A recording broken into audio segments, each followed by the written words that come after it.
I'm writing this in the hopes that someone on the outside finds it and understands what really goes on inside these walls. I don't know how long I have, but I need to get this out before it's too late. Whitecliff Penitentiary isn't like any prison you've ever heard of. The moment I stepped through the gates, something felt wrong. It wasn't just the cold stares of the guards or the lifeless faces of the inmates. It was the weight in the air, the creeping sense that something far worse than confinement lurked here. I thought prison would be tough, that I'd have to fight for my survival like in the movies, but no one told me about the rules that aren't spoken of, but everyone knows about.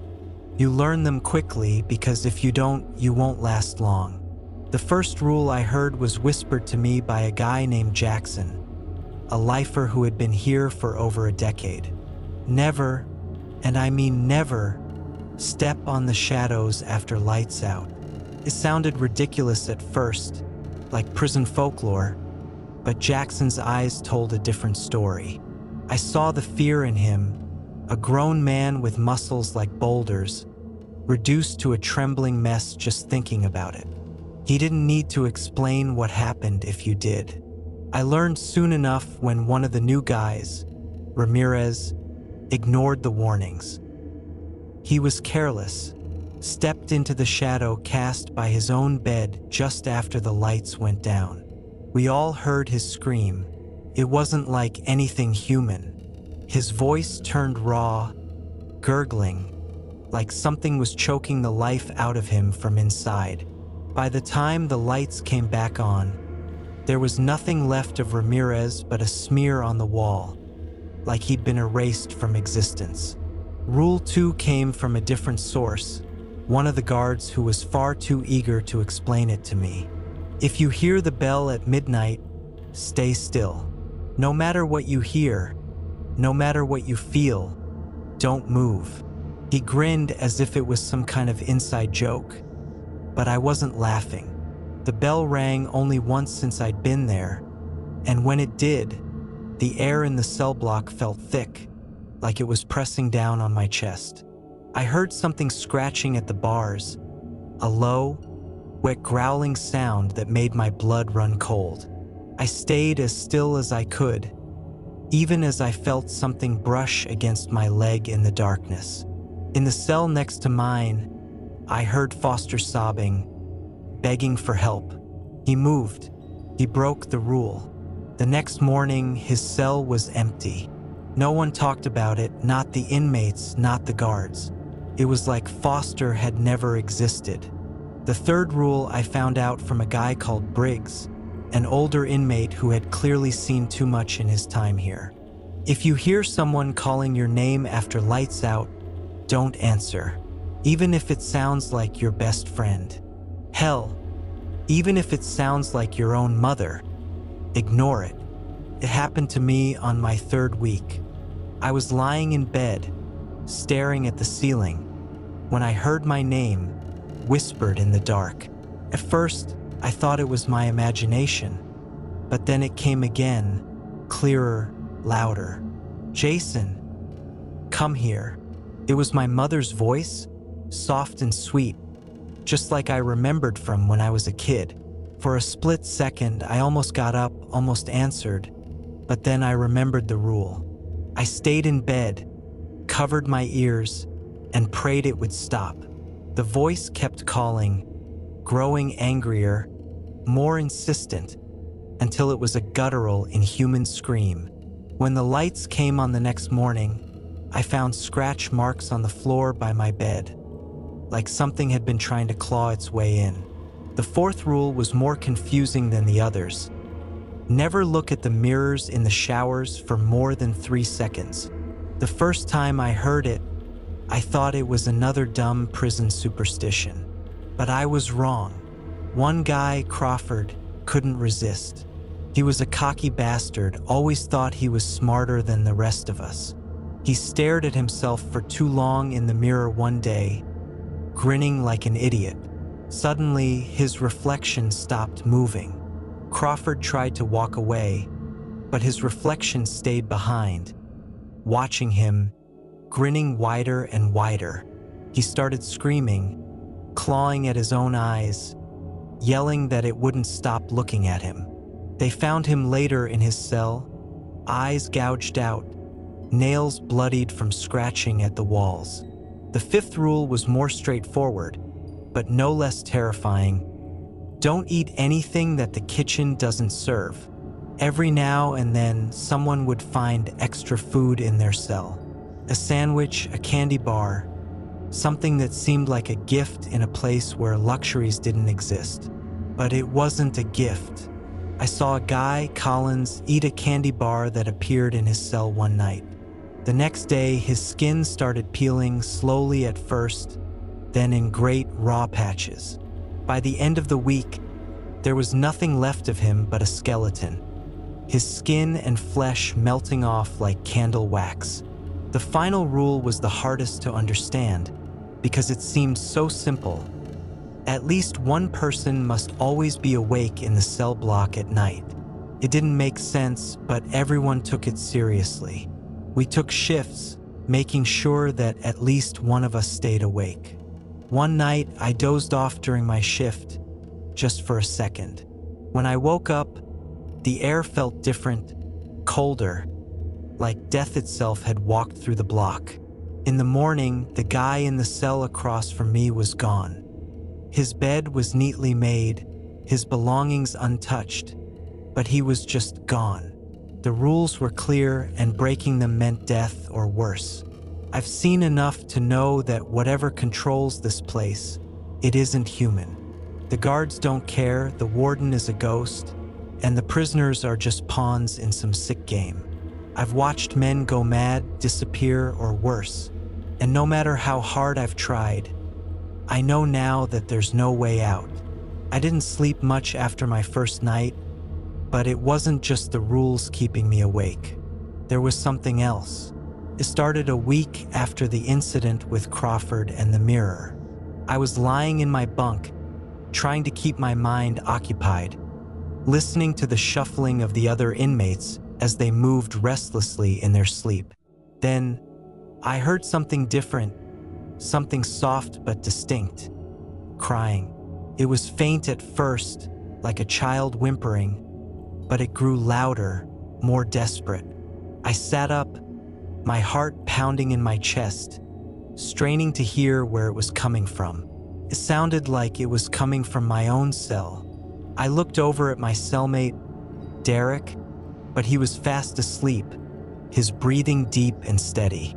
The crying continued, soft but insistent, coming from the far corner of the room. At first, I thought it was my imagination playing tricks on me, the stress of this place getting to my head.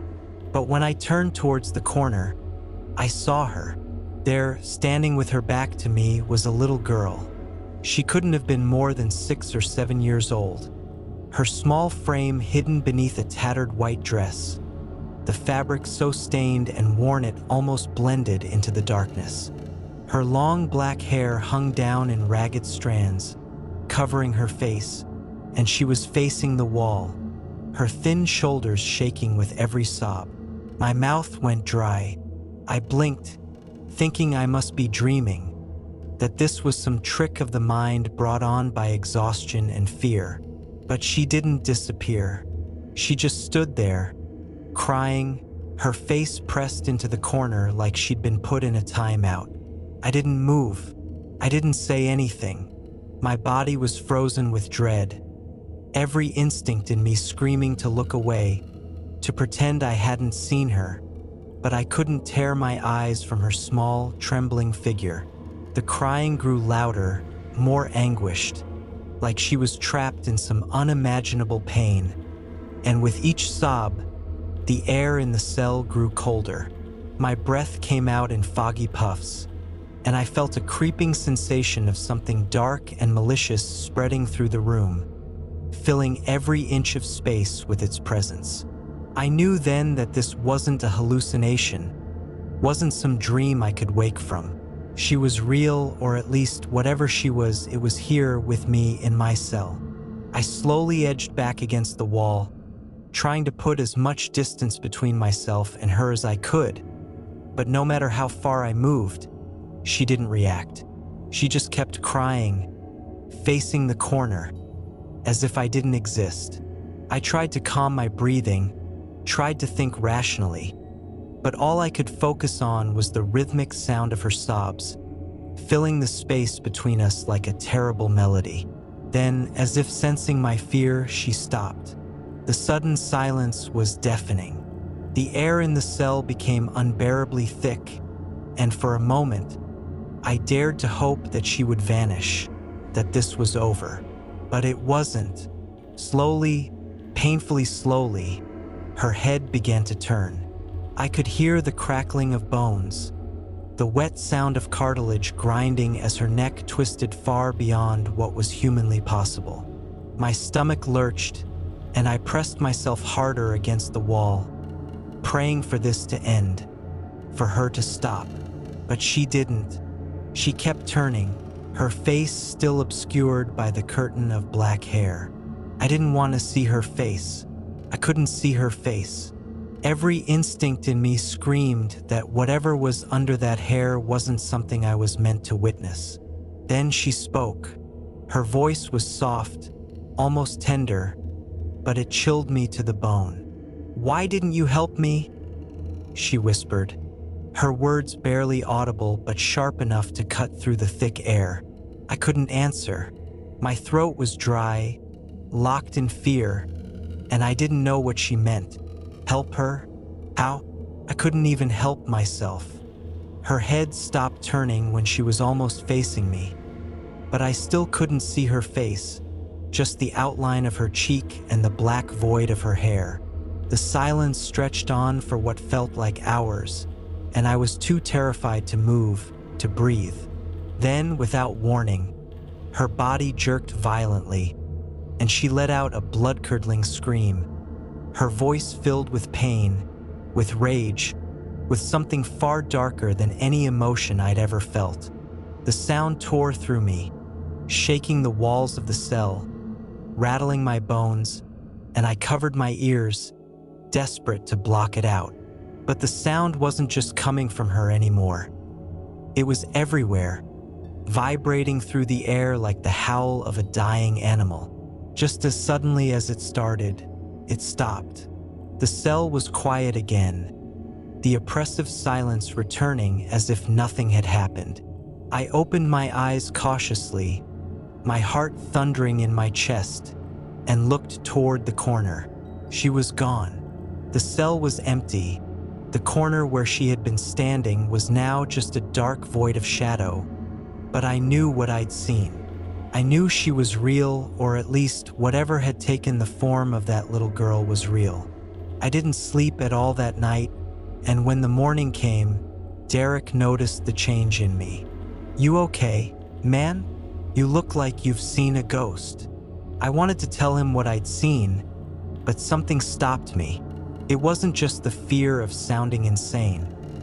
It was something deeper, something telling me that if I spoke about her, if I acknowledged her existence, she would come back. So I just nodded, trying to shake off the terror that still clung to me.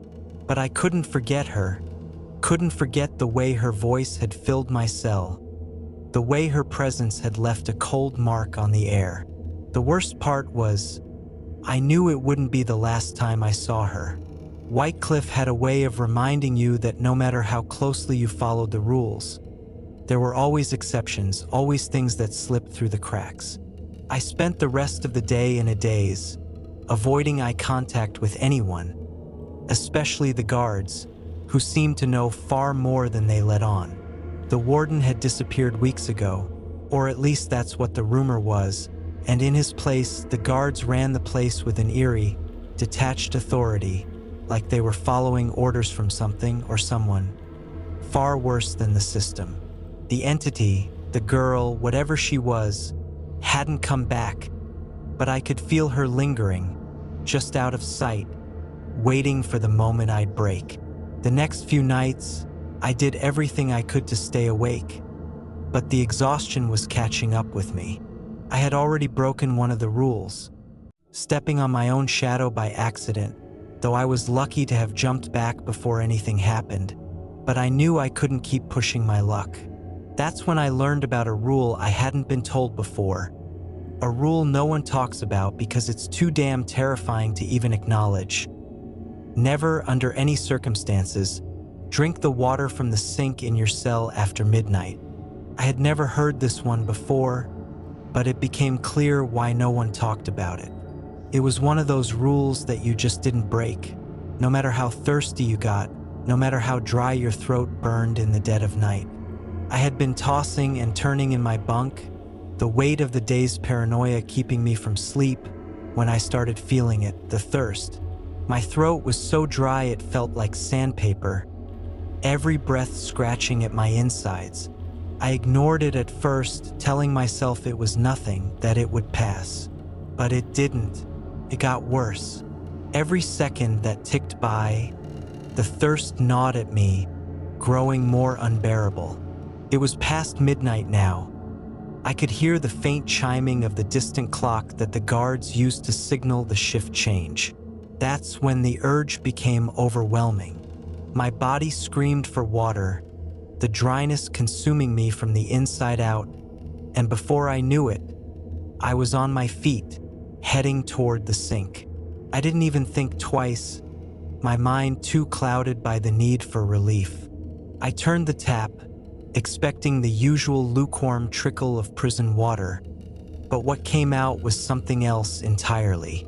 The liquid that splashed into the sink was thick, sluggish, and dark. For a second, I thought the light in the cell was playing tricks on me, that my exhaustion was warping my vision. But when I cupped my hands beneath the tap, I saw it clearly. It wasn't water. It was something far worse. Thicker than blood, a black, viscous substance that clung to my skin like tar. The smell hit me next. It was foul, like rotting meat mixed with sulfur and decay. I recoiled, stumbling back, knocking into my bunk in the process. The sink gurgled, the black liquid swirling as if alive, pulsing with some unnatural energy. I watched in horror as the tap began to creak, bending at an impossible angle, as if something inside it was pushing its way out. Then the sound started, a low, wet slurping, like something was trying to suck itself through the pipes. I couldn't move, couldn't tear my eyes away from the sink as the gurgling intensified, the slurping sound growing louder, more desperate. Then it came. A hand, pale, skeletal, slick with the same black tar that had oozed from the faucet, burst out of the sink, its fingers long and clawed, grasping at the air like it was searching for something. My heart was in my throat, frozen with fear as the arm reached further out, its joints creaking and popping as if it had been trapped inside those pipes for centuries. The fingers scraped along the metal rim of the sink, leaving deep gouges in the surface, the sound sending shivers down my spine. I wanted to run, to scream, but my legs wouldn't cooperate. The thing's hand moved, inching closer to me, its bony fingers stretching as if it could sense my presence, as if it knew I was there, watching. Just when it was about to reach me, the black liquid surged up from the sink, wrapping around the arm like some sentient sludge, dragging it back down into the pipes with a sickening squelch. The faucet snapped back into place with a metallic clang, and the room fell silent again, save for the pounding of my heart in my ears. I stood there, trembling, staring at the sink, half expecting the thing to crawl its way back up. But it didn't. The tap dripped once, then twice before going still as if nothing had happened. I staggered back to my bunk, collapsing onto the thin mattress, my mind racing. No one had told me about this rule. No one had warned me that the sink could turn into a nightmare after midnight. I realized then that there were more rules than I could ever know, and breaking them didn't always lead to a quick death. Sometimes it was worse. Sometimes the consequences lingered, waiting for the right moment to strike. I didn't sleep that night, too afraid that the thing in the pipes would return, too terrified to even close my eyes. By morning, the cell looked normal again, as if nothing had changed. But I knew better. I knew that whatever I had seen was still down there, lurking beneath the surface, waiting for someone else to make the same mistake. The thirst was still there, gnawing at me, but I knew better now. I wouldn't touch that sink again, no matter how desperate I got. As I sat on my bunk, trying to calm the tremors in my hands, Derek finally woke up. He glanced at me, then at the sink, his expression unreadable. "You saw it, didn't you?" he said quietly.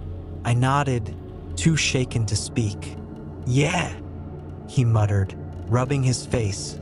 "I saw it too my first month here. Almost didn't make it." He didn't say anything else, just left it at that. But the haunted look in his eyes told me everything I needed to know. This place, this prison, wasn't just a hell for the living. It was a feeding ground for whatever dark things lurked in the shadows, things that thrived on the fear and despair of men like us. I knew now that I wasn't just fighting to stay alive. I was fighting to keep my sanity, to hold on to whatever sliver of hope I had left. But in Whitecliff, hope was a dangerous thing. And the rules were the only thing standing between us and something far worse than death. The days after that felt like a blur. Every sound, every shadow became a potential threat. The rules hung over my head like a noose, tightening with each passing hour. I found myself obsessively counting them in my head, making sure I hadn't missed any, constantly on edge, waiting for the next inevitable slip-up. Each new day in Whitecliff felt like I was teetering on the edge of a cliff, one wrong move away from plummeting into a darkness I couldn't escape from. The other inmates had changed, too. They moved differently, more cautiously, more deliberately, as if they, too, could feel the weight of something invisible pressing down on them. It wasn't just the guards we were afraid of anymore. It was the prison itself. Whitecliff was alive in its own twisted way, feeding off our fear, our mistakes.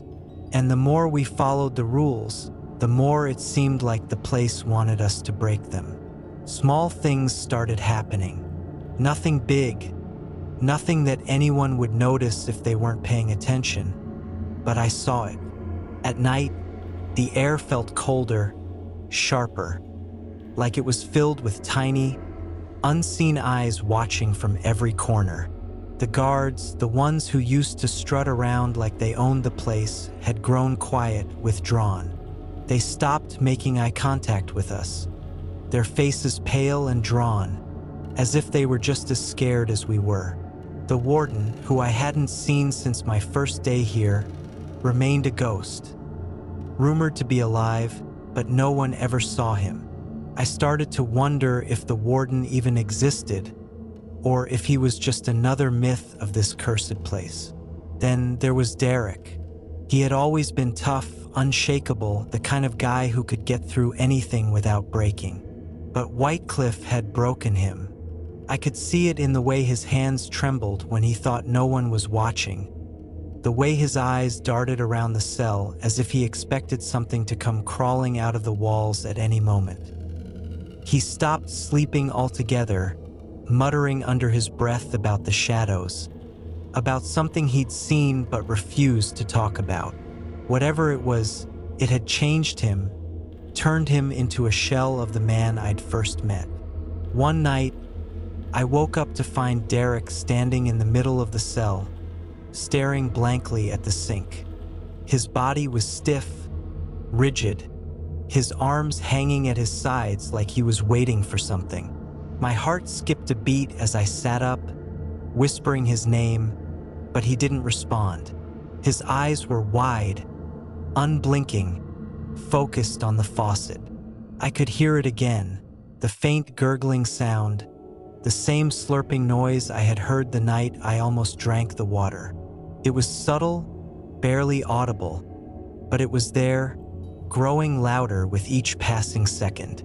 I knew I had to stop him, to snap him out of whatever trance he was in, but fear rooted me to my bed. Derek took a step toward the sink, his movements slow and mechanical, like a puppet being pulled on strings. "Derek?" I whispered again, louder this time, my voice trembling. "Don't." But he didn't stop.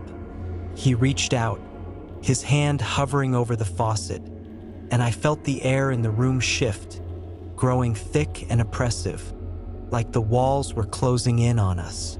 The gurgling sound intensified, and I could see it, the black, oily substance beginning to seep up from the drain, just as it had before. But this time, it wasn't just a trickle. It was pouring out, thick and viscous, filling the sink and spilling onto the floor. Derek's hand touched the faucet, and the room exploded with noise.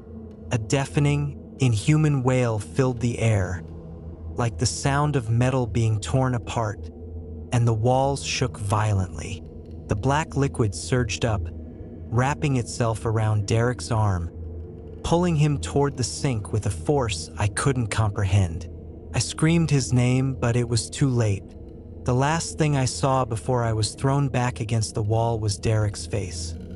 His eyes wide with terror, his mouth open in a silent scream as the darkness consumed him, dragging him down into the sink, into whatever nightmare lay beneath Whitecliff. And then he was gone. The room went still, the black liquid retreating into the drain as if nothing had happened. The only sign that Derek had ever been there was the faint echo of his scream still lingering in the air. I sat there for what felt like hours, unable to move, unable to comprehend what I had just witnessed. Derek was gone, swallowed by the prison itself, claimed by whatever horror lived within its walls. I didn't tell anyone what had happened. I knew they wouldn't believe me, and even if they did, what could they do? I don't know how much longer I have. I can feel it closing in, the weight of this place pressing down on me, suffocating me.